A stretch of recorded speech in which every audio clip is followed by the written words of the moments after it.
क्या भारत में कच्चे तेल आने का रास्ता बंद होने वाला है? क्या दुनिया की सबसे महत्वपूर्ण तेल चौकी को ईरान बंद कर देगा? जंग के मुहाने पर खड़ा ईरान क्या 33 किलोमीटर चौड़े स्ट्रेट ऑफ हॉर्मूज के हिस्से को बंद कर देगा? ये सभी सवाल लगातार चर्चा का विषय बने हुए हैं, क्योंकि इजराइल लगातार ईरान पर हमला बोल रहा है। ईरान भी बराबर जवाब दे रहा है, लेकिन इन दो देशों के बीच की जंग में अमेरिका की एंट्री की अटकलों से हालात और बिगड़ गए हैं। ऐसे में अगर ईरान स्ट्रेट ऑफ हॉर्मूज को बंद करता है तो क्या होगा? है क्या ये स्ट्रेट ऑफ हॉर्मूज और इसके पीछे की कहानी क्या है? चलिए बताते हैं सब कुछ आपको इस वीडियो में।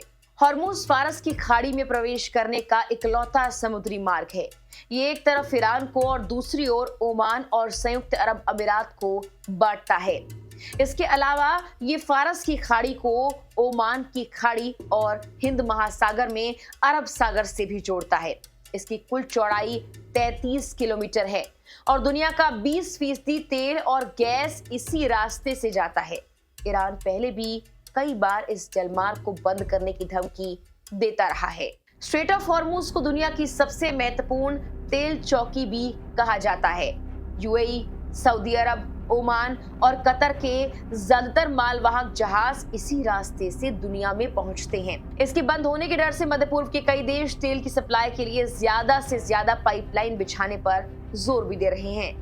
अगर ये रास्ता ब्लॉक होता है तो कई देशों के लिए होने वाली तेल की आपूर्ति बाधित हो सकती है, खासकर एशियाई देशों की।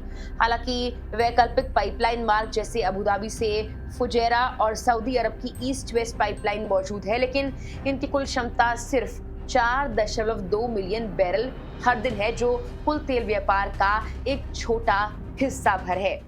पूरी तरीके से बंद होने की संभावना कम है, लेकिन सिर्फ इसकी धमकी भी ऊर्जा बाजार को अस्थिर करने के लिए काफी है। बीते सप्ताह ही कच्चे तेल की कीमतों में बढ़ोतरी देखी गई है। हॉर्मूज जल डमरू मध्य न सिर्फ एक समुद्री मार्ग है, बल्कि ये वैश्विक ऊर्जा सुरक्षा का मुख्य रास्ता है। अगर ये बंद होता है तो भारत समेत पूरी दुनिया में पेट्रोल डीजल की कीमतें तेजी के साथ बढ़ सकती हैं और वैश्विक आपूर्ति श्रृंखला पर गहरा प्रभाव पड़ेगा। ऐसे में दुनिया भर की निगाहें इस क्षेत्र के हालात पर टिकी हैं और खासकर भारत में स्ट्रेट ऑफ हॉर्मूज से काफी कुछ आता है, उसके बारे में भी हम आपको बताते हैं। सबसे पहला, कच्चा तेल यानी क्रूड ऑयल। भारत 80% से ज्यादा कच्चा तेल बाहर से मंगाता है। सऊदी अरब, इराक, ईरान, कुवैत सभी तेल इसी रास्ते से आते हैं। इसके अलावा LNG यानी लिक्विफाइड नेचुरल गैस कतर और यूएई से गैस भी आती है, जो किचन से लेकर पावर प्लांट तक में काम आती है। पेट्रोलियम उत्पाद जैसे पेट्रोल, डीजल, एविएशन फ्यूल सब कुछ इसी समुद्री रास्ते से होकर भारत में आता है।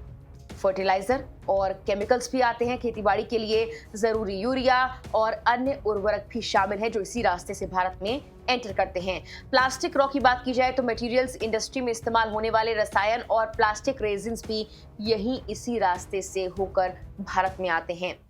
एक सवाल ये भी कि क्या कभी ये रास्ता पहले पूरी तरह बंद हुआ है या महज धमकी ही ईरान देता रहा है? तो इसका जवाब है कि नहीं, पूरी तरह से कभी भी लंबे वक्त के लिए ये रास्ता बंद नहीं हुआ, लेकिन कई बार इस पर खतरे जरूर मंडराए हैं और कुछ वक्त के लिए आंशिक रूप से ये रास्ता बाधित भी हुआ है। इसके बारे में आपको विस्तार से बताएं तो 1980 से 1988 के बीच इराक ईरान युद्ध में ईरान और इराक दोनों ने एक दूसरे के तेल टैंकर्स पर हमला किया था। तब स्ट्रेट ऑफ हॉर्मूज से गुजरने वाले जहाजों पर भी खतरा मंडराता रहा है। अमेरिका को उस वक्त खाड़ी में नौसेना भेजनी पड़ी ताकि वाणिज्यिक जहाजों की सुरक्षा भी की जा सके। हालांकि तब भी रास्ता पूरी तरह बंद नहीं हुआ था। 2011 से 12 की बात ही ले लीजिए, ईरान की धमकी थी जब अमेरिका और यूरोप ने ईरान पर परमाणु कार्यक्रम को लेकर कड़े प्रतिबंध लगाए थे और ये आर्थिक प्रतिबंध थे। तो ईरान ने तब भी चेतावनी दी थी कि स्ट्रेट ऑफ हॉर्मूज को बंद कर दिया जाएगा। हालांकि ऐसा हुआ नहीं, लेकिन तेल की कीमतें जरूर बढ़ गई और वैश्विक तनाव भी उस वक्त बढ़ गया था। साल 2019 में टैंकर हमले हुए। मई और जून 2019 में यूएई और ओमान के पास तेल टैंकर्स पर हमले भी हुए थे।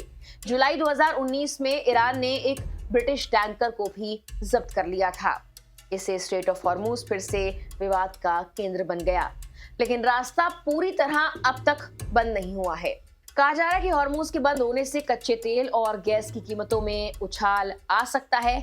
ये बात साफ है कि हॉर्मूज बंद होने का प्रभाव सिर्फ उन्हीं देशों पर नहीं पड़ेगा जिन्हें इस रास्ते से तेल और गैस की आपूर्ति होती है, बल्कि इसका सीधा असर निर्यात करने वाले सऊदी अरब, कतर, संयुक्त अरब अमीरात और बहरीन जैसे खाड़ी देशों पर भी जरूर पड़ेगा। हालांकि माना जा रहा है कि अगर ऐसा कुछ होता है तो अमेरिका इस मामले में दखल देगा। साथ ही खाड़ी के देशों से ईरान के रिश्ते खराब हो सकते हैं, जो ईरान इस युद्ध के वक्त में नहीं चाहता है, क्योंकि सभी अरब देशों ने फिलहाल इजराइल के ईरान पर हमले की आलोचना ही की है।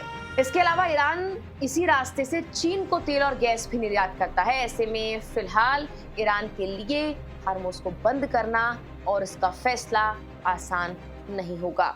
एनर्जी आउटलुक एडवाइजर्स के मैनेजिंग पार्टनर के बयान पर भी गौर करें तो अनस अल-हाजी ने सीएनबीसी से बात करते हुए ये कहा है कि हॉर्मूज जल डमरू मध्य के बारे में सच्चाई भी सामने आनी चाहिए। उनके बयान के मुताबिक सबसे पहले इसका ज्यादातर हिस्सा ओमान में है, ईरान में नहीं। दूसरा, ये इतना चौड़ा है कि ईरानी इसे बंद नहीं कर सकते।